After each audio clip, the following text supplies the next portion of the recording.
పశ్చిమ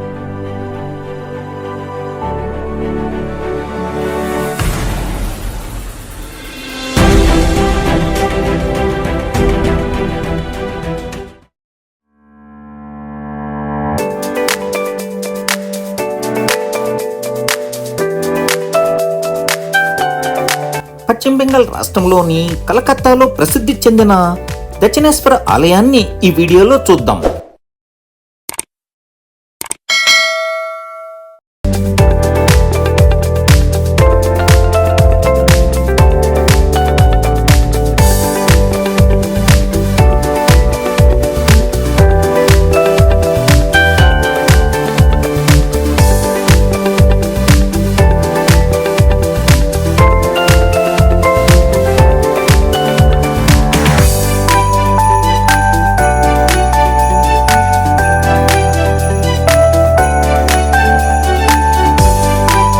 కలకత్తాలోని ఈ Sheldon railway station నుండి 13 కిలోమీటర్ల దూరంలో దక్షిణేశ్వర ఆలయం ఉంటుంది.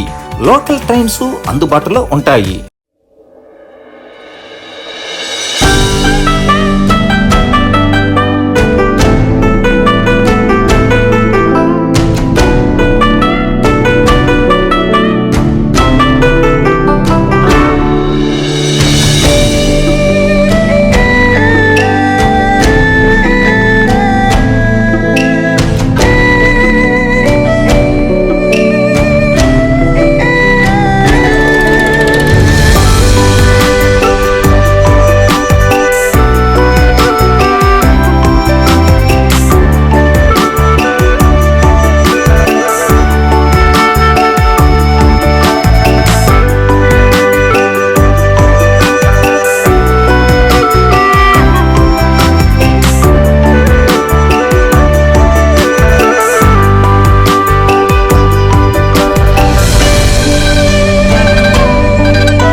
కాళీమాత భక్తురాలైనటువంటి రాణి రష్మోని కలకత్తాలోని హుగ్లీ నది పక్కన 20 ఎకరాల స్థలాన్ని కొని 1847లో దేవాలయానికి శంకుస్థాపన చేసి 1855లో ఈ దేవాలయాన్ని పూర్తి చేశారు.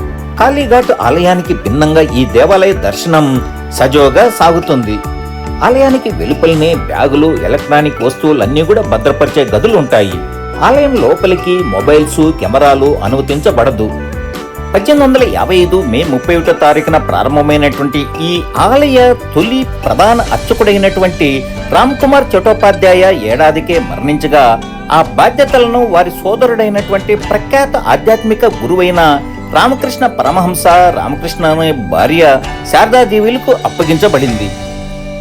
1886లో రామకృష్ణ పరమహంస మరణించే వరకు అనగా సుమారు 30 సంవత్సరాల పాటు ఆలయ కీర్తి ప్రతిష్టలు పెంపొందించే విధంగా విశేష కృషి చేశారు. ఈ దేవాలయం గర్భగృహంలో ప్రధాన దేవత కాళీ మాత. ఈ ప్రధాన ఆలయం దగ్గరగా 12 ఒకేలా ఉన్న శివాలయాలు నిర్మించబడినవి. ఈ దేవాలయం బెంగాలీ నిర్మాణ శైలిలో 9 స్తంభాలు లేదా నవరత్న అనే సాంప్రదాయ పద్ధతిలో నిర్మించారు. ప్రతిరోజు ఈ ఆలయ దర్శనం కోసం వేలాది మంది భక్తులు వస్తుంటారు.